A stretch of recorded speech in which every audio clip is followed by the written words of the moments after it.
Hello friends, फिर से आप लोगों का मेरे चैनल में स्वागत है। आज का टॉपिक है विधवा बहू, दर्द भरी दास्तान। यह कहानी नीलम की है, जो अपने पति से बहुत प्यार करती थी। उसकी ज़िंदगी में हर कुछ अच्छा चल रहा था, लेकिन एक दिन अचानक उसका पति का रोड एक्सीडेंट में मौत हो गया और नीलम अपनी शादी के 1.5 महीने बाद ही विधवा हो जाती है। उसके जीवन में अचानक ही पतझड़ आ जाता है और हर तरफ उदासी उदासी लगती है। नीलम को ऐसा लगता है जैसे वह संसार की सबसे बदकिस्मत औरत है।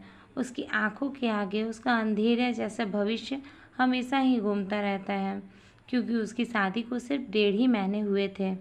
नीलम के घर में सिर्फ उसकी बूढ़ी माँ थी और नीलम के पति के गुजरने के बाद नीलम के पिता भी इस दुख में गुजर गए। एक बड़ा भाई था, लेकिन वो तो सबसे मुंह मोड़कर अपनी पत्नी को लेकर कहीं और रहने चला जाता था, क्योंकि वो अकेले रहना चाहता था। इसीलिए अब नीलम को लगता था कि ज़िंदगी में कभी भी खुशी उसके दरवाजे पर दस्तक नहीं देगी। उसी समय उसके पड़ोस में एक विकास नाम का लड़का रहता था। उसकी भी पत्नी उसे छोड़ किसी दूसरे से शादी कर ली थी। विकास की शादी को 2 साल अच्छी से चल रही थी, लेकिन फिर उसकी पत्नी का किसी और के साथ चक्कर चलने लगा और वो उस दूसरे आदमी के साथ खुलेआम अय्याशी करने लगी और कुछ दिनों के बाद विकास को छोड़ उसके साथ चली गई, या कहा जाए तो विकास को तलाक देकर उस आदमी से शादी कर ली। विकास अपनी पत्नी को बहुत ज़्यादा प्यार करता था, लेकिन तलाक होने के बाद वह अपनी पत्नी के बिना बिल्कुल ही अकेला सा हो गया। वह और अपनी सुनसान वीरान जिंदगी अकेले ही काटने लगा। वह नहीं जानता था कि अब उसका भविष्य कैसा होगा, या कभी वह किसी और से शादी कर पाएगा कि नहीं, क्योंकि वह अपनी पत्नी से बहुत ज़्यादा प्यार करता था। वह अपनी पत्नी के अलावा किसी और के बारे में सोच भी नहीं सकता था। तो एक दिन नीलम और विकास दोनों ही किसी दोस्त की शादी की सालगिरह में गए हुए थे। नीलम की एक सहेली विकास को जानती थी और उसी ने ही उन दोनों को मिलवाया।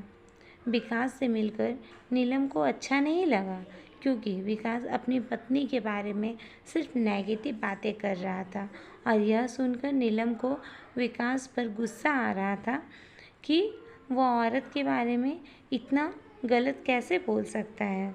हमेशा औरत की गलती नहीं होती है, पति भी गलत हो सकता है। लेकिन बाद में उसकी सहेली मंजू ने उसे बताया कि विकास कितना दुखी लड़का है। वो बहुत ही अच्छे परिवार से बिलोंग करता है और बहुत ही अच्छा खासा पैसे भी कमाता है। उसके परिवार वाले भी बहुत सीधे हैं, लेकिन फिर भी उसकी पत्नी ने दूसरे मर्द के चक्कर में इस बेचारे को धोखा दे दिया और अब विकास दिन रात रोता ही रहता है। इसको सुनकर नीलम का दिल भर आया और मन में सोचने लगी कि दुनिया में कैसे कैसे इंसान होते हैं, और हम एक शरीफ लड़के को मैं बिना मतलब ही बुरा समझ रही थी। तो उसी दिन से नीलम के मन में विकास के लिए एक प्रेम सा जागने लगा। तभी कुछ ही दिनों बाद नीलम ने अपनी सहेली मंजू से कहा कि मंजू, मैं पता नहीं क्यों विकास को चाहने लगी हूँ और मैं उसे मन ही मन में पसंद भी करने लगी हूँ। अगर मंजू तू कुछ उपाय करके मेरी दोस्ती विकास से करवा दे तो शायद मेरी ज़िंदगी संवर जाएगी। तो मंजू ने कहा, ठीक है, तू कहती है तो मैं किसी बहाने से विकास को अपने घर बुला लेती हूँ। मैं उसे तेरी सारी कहानी पहले ही बता दूँगी, फिर तुम भी आ जाना। आगे तुम दोनों की किस्मत। तभी मंजू अपने जन्मदिन का बहाना करके विकास को अपने घर बुलाती है और मंजू विकास को नीलम की बीती हुई सारी बातें साफ साफ बता देती है कि उसे विकास नीलम को कभी गलत नहीं समझे, और वो उसे यह भी बताती है कि शादी के 1.5 महीने में ही नीलम विधवा हो गई है। विकास को नीलम का ऐसा हाल देखकर बहुत दुख हुआ, उसे बहुत बुरा लगा। तभी विकास नीलम से मिलने का फैसला कर लेता है और नीलम से मिलता भी है और उसे समझाता है। वाकई में नीलम एक बहुत दुखी लड़की थी। अब विकास ये तय कर लेता है कि मुझे अपनी पत्नी को भूलकर अब नीलम का सहारा बनना पड़ेगा। नीलम को भी विकास दिल से पसंद ही था और दोनों ही बाहर भी मिलने लगे ताकि वो एक दूसरे को सही से समझ सकें। एक दिन उन दोनों को ही एक दूसरे से बेहद प्यार हो गया। उन लोग दोनों को एक दूसरे के बिना कुछ दिखता ही नहीं था। बस दिन रात एक दूसरे के बारे में सोचते रहते थे और रात भर वो दोनों ही फ़ोन पर चैटिंग भी करते थे और कभी फ़ोन पर बातें भी कर लेते थे। विकास बहुत ही रोमांटिक लड़का था। वो अपनी बातों से नीलम का दिल तुरंत ही जीत लिया। नीलम को भी विकास के मुंह से अपनी तारीफ सुनना बहुत ही अच्छा लगता था। दोनों एक दूसरे के लिए मरने लगे और हमेशा कभी पार्क तो कभी बाहर में जाकर मिलते रहते थे और हर रविवार को मिलते थे, पार्क में घूमने जाते थे, तो कभी कभी रात को होटल में डिनर करने भी चले जाते। तभी एक दिन नीलम विकास को अपने साथ अपने घर ले गई और उसे अपनी बूढ़ी माँ से मिलवाया। विकास ने जब नीलम की माँ के पाँव छुए तो नीलम की माँ ने बहुत ही अच्छा आशीर्वाद दिया और रोने लगी और विकास का हाथ पकड़कर कहने लगी कि बेटा, मेरी बेटी का सहारा ज़रूर बनना और उसका साथ कभी भी मत छोड़ना। मेरे सिवा इस दुनिया में इसका कोई भी नहीं है। अब तो मेरा भी कुछ पता नहीं है कि भगवान मुझे कब बुला ले, भगवान का कब बुलावा आ जाए। अगर मैं मर गई तो मेरी जवान लड़की का क्या होगा? इसका तो पति भी अब नहीं रहा। ये सुनकर विकास की आंखों में आंसू आ गए और नीलम भी खूब रोने लगी। तभी विकास ने कहा कि माँ जी, आप बिल्कुल भी चिंता न करें। नीलम सिर्फ मेरी जिम्मेदारी है और नीलम का मैं कभी साथ नहीं छोड़ूंगा। मरते दम तक इसका साथ निभाऊंगा और आपको भी कुछ नहीं होगा और आपकी बेटी का मैं ज़िंदगी भर ख्याल रखूंगा। ये सुनकर नीलम की माँ और नीलम को बहुत ही अच्छा लगा। नीलम ने सोचा कि चलो एक का सुख नहीं मिला तो दूसरा तो सही मिल रहा है। नीलम विकास का हाथ अपने गालों पर लगाकर रोती है। तभी एक दिन दोनों ही पार्क में बैठे थे और नीलम ने कहा कि विकास, तुम अपने घर वाले से मुझको कब मिलवाओगे? विकास में बात टाल दी और उससे प्यार भरी बातें करने लगा और कहा, नीलम, मैं तुम्हारे नज़दीक आना चाहता हूँ। बोलो, तुम मुझे अपने करीब कब आने दोगी? लेकिन नीलम विकास को अपने करीब आने से मना करती है। वो चाहती है कि पहले हमारी शादी हो जाए, उसके बाद हम करीब आएँ।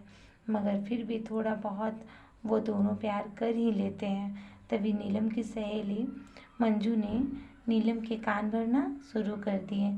उसने कहा कि नीलम, लड़कों पर इतना जल्दी भरोसा नहीं करना चाहिए।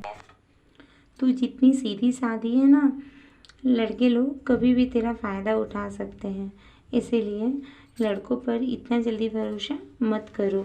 तू विकास को अपनी माँ से भी मिला दे, लेकिन विकास ने तुझे किसी से मिलवाया, न अपनी माँ से न भाभी से। इसीलिए बोलती हूँ कि किसी पे ज़्यादा विश्वास करना सही नहीं है। कहीं ऐसा ना हो कि वो तुझे इस्तेमाल करके छोड़ दे। यह सुनकर नीलम के कान खड़े हो गए और वह सोचने लगी कि कहीं विकास मुझे धोखा तो नहीं दे रहा है। उधर विकास ये सोच रहा था कि मैं नीलम को अपने घर कैसे लेकर आऊँ। मेरा घर तो बहुत छोटा है, इतना छोटा कि इसमें ज़्यादा लोग रह भी नहीं सकते, शायद वो मेरे घर को देखकर कुछ और ना सोचने लगे। और मैं उसे अभी तक नहीं बताऊंगा कि उसके लिए मैंने एक नया सा घर बुक कर दिया है और 50,000 जमा भी करवा दिए हैं, और बाकी की मैं बैंक से किस्त बनवा लूँगा। 1 महीने बाद विकास का जन्मदिन था। विकास ने सोचा मेरे जन्मदिन पर ही नीलम को सरप्राइज कर दूंगा, और तभी नीलम और उसकी माँ को भी घर बुलवा लूँगा। उसी दिन नीलम से शादी की सारी बातें करके उसे सगाई के दिन पहना दूंगा, क्योंकि नीलम के परिवार में तो और कोई भी नहीं है इसलिए सारा कार्यक्रम नीलम और उसकी माँ के सामने ही हो जाएगा। अगले दिन नीलम विकास को फ़ोन करती है और गुस्से में कहती है कि तुम अपने घर वालों से मुझे कब मिलवाओगे। विकास फिर से बात को टालते हुए इस बात को पलट देता है और बोलता है कुछ दिन और रुको। उसके बाद अब नीलम का शक और भी बढ़ जाता है। तभी नीलम विकास से कहती है तुम्हारे बैंक में कितने पैसे हैं, मुझे अपना बैंक बैलेंस दिखाओ। लेकिन विकास ने बैंक बैलेंस दिखाने की बात भी टाल दी, क्योंकि सभी पैसे उसने मकान के ब्यायने में दे दिए थे और उसके अकाउंट में तो बस यही लगभग 8 से 10,000 ही पड़े थे। नीलम का शक अब और बढ़ता ही जा रहा था और वो ये सोच लेती थी कि विकास वाकई में मेरा इस्तेमाल कर रहा है। वो विकास हर बात को टाल देता था, तो नीलम को ऐसा लगता था कि मानो उसे वह केवल झूठ ही बोल रहा है और सिर्फ इस्तेमाल कर रहा है, और वो मुझसे शादी भी नहीं करेगा। इसलिए नीलम विकास का फ़ोन तक उठाना बंद कर देती है। इधर विकास एंगेजमेंट की सारी तैयारी में जुट चुका था और धीरे धीरे करके सारी तैयारियां कर चुका था। बातों ही बातों में उसने नीलम की अंगूठी का भी नाप ले लिया और नीलम को इसका पता भी नहीं चल रहा था। विकास ने नीलम की तरफ से खुद की भी अंगूठी बनवा ली थी, क्योंकि नीलम की माँ बहुत गरीब थी और नीलम की माँ का कोई भी खर्चा ना हो सके। विकास ने किसी से थोड़ा कर्जा लेकर नीलम के लिए साड़ी और उसका सारा सामान खरीद लिया था, और उसकी माँ के लिए भी एक सुंदर सी साड़ी खरीद ली थी, क्योंकि विकास जानता था कि उसकी माँ और नीलम इतना ज़्यादा कुछ भी अफोर्ड नहीं कर सकती है।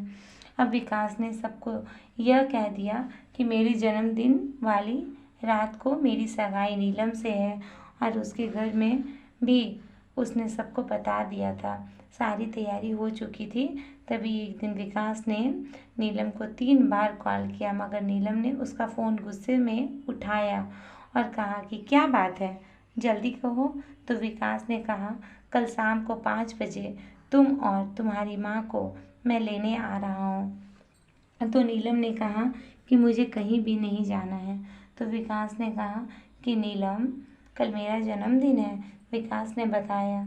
लेकिन फिर भी नीलम ने विकास को जन्मदिन की बधाई नहीं दी, क्योंकि वो बहुत ज़्यादा गुस्से में थी और नीलम सोच रही थी कि मुझे विकास धोखा दे रहा है। लेकिन फिर नीलम ने सोचा कि जन्मदिन में चली जाती हूँ, इससे विकास का पर्दाफाश भी हो जाएगा। अगली शाम नीलम और उसकी माँ तैयार हो जाती है और विकास की गाड़ी में बैठकर उसके साथ चली जाती है। पूरे रास्ते नीलम ने विकास से कोई बात नहीं की। उसे तो विकास के रूप में एक धोखेबाज नजर आ रहा था और विकास के बारे में सिर्फ गलत बातें सोच रही थी नीलम। तभी जैसे ही नीलम विकास के घर की दहलीज पर कदम रखती है, वैसे ही विकास की माँ आरती का थाली लेकर आती है और नीलम को टीका लगाकर और उसकी आरती उतारती है। ये देखकर नीलम हैरान रह जाती है, क्योंकि उसकी बहुत ज़्यादा ही स्वागत हो रही थी। तभी वो भी विकास की माँ के पाँव छूता है और उसकी माँ उसे अंदर आने के लिए कहती है। सभी लोग खड़े थे, विकास के बड़े भाई भाभी, विकास का भतीजा भतीजी, उसकी बहन जमाई और विकास की माँ वो भोले वाले उनके बाबूजी सभी लोग नीलम और उसकी माँ का स्वागत बहुत धूमधाम से कर रहे थे और उसे बैठने के लिए भी बोले। अब विकास का जन्मदिन भी बहुत धूमधाम से बन जाता है और बहुत सारे लोग आते हैं विकास के बर्थडे में। लेकिन नीलम को ये सब देखकर हैरानी हो रही थी कि मुझे इतना स्वागत क्यों किया जा रहा है। उसके बाद नीलम जाने के लिए कहती है तो विकास की माँ कहती है कि बहू, तुम्हें जाने के लिए नहीं बुलाया है, हमेशा के लिए यहीं रखने के लिए बुलाया है। नीलम समझ नहीं पाती। तभी विकास की बड़ी भाभी 2 फूलों की माला और एक प्लेट में 2 अंगूठी लेकर आती है। ये देखकर नीलम विकास की तरफ बड़े ही आश्चर्य के साथ देखती है। तभी विकास एक अंगूठी नीलम के हाथ में रख देता है और कहता है, आज हमारी एंगेजमेंट है नीलम, तुम इतनी हैरान नहीं हो। मुझे बस इस बात के लिए मैं तुम्हें सरप्राइज़ देना चाहता था। बस तुम ये बताओ कि तुम्हें ये रिश्ता मंजूर है या नहीं, या मैं कुछ ज़बरदस्ती तो नहीं कर रहा हूँ। तुम्हें ये रिश्ता दिल से मंजूर करना है तो ही ये सगाई करना। नीलम रोने लग जाती है और मन में ये सोचती है कि मैंने किस लड़के पे शक किया। विकास तो बहुत ही अच्छा लड़का है। विकास ने नए मकान के कागज़ भी नीलम के हाथ में रख दिए और कहा कि नीलम, ये मकान मैंने तुम्हारे लिए लिया है क्योंकि हमारे ये घर थोड़ा छोटा है ना, इसीलिए। नीलम की आंखें अब अपने आंसुओं को रोक नहीं पा रही थी। तभी नीलम ने मकान के कागज़ अपनी सास के हाथ में रखते हुए कहा कि माँ जी, मुझे तो इसी घर में रहना है, आप लोगों के साथ रहना है। मुझे नए मकान की कोई ज़रूरत नहीं है। आपके साथ मुझे नया मकान नहीं चाहिए। इस बात से घर के सभी लोग खुश हो जाते हैं। तभी विकास कहता है कि नीलम, तुम्हारी माँ भी हमारे साथ ही रहेगी। भला वो अकेले कैसे रह पाएगी। ऐसा करते हैं कि ये मकान में तो ज़्यादा लोग नहीं रह सकते हैं, इसीलिए जो मकान मैंने लिया है वो पास में ही है। माँ को तुम वहीं शिफ्ट कर दो ताकि तुम अपनी दोनों माँओं को संभाल सको। अब सब कुछ ठीक हो जाएगा ना। तुम्हें ये अच्छा लगा ना। तो कहाँ नीलम एक शक की वजह से सब खत्म करने जा रही थी। ये गलती उसे बहुत महंगी पड़ने वाली थी, मगर नीलम ने विकास के घर जाकर बहुत अच्छा काम किया। इसीलिए दोस्तों, जीवन में कभी भी किसी शक की वजह से आप अपने प्यार को कभी मत छोड़ना। पहले पूरा सच जानना या फिर कोई कदम उठाना, तभी आपका रिश्ता भी बच सकता है। आप कभी भी बिना ठोस सबूत के कोई रिश्ते पे सवाल मत खड़ा करना। आपको यह कहानी कैसी लगी नीचे कमेंट करके ज़रूर बताइएगा। और अगर ये आपको कहानी थोड़ी सी भी पसंद आए तो प्लीज़ अपने दोस्तों के साथ ज़रूर शेयर कीजिए, वीडियो को लाइक कीजिए और चैनल को सब्सक्राइब कीजिए। आप लोग देखते ज़रूर हैं मगर सब्सक्राइब करना भूल जाते हैं। Please subscribe my channel. Thank you. धन्यवाद दोस्तों।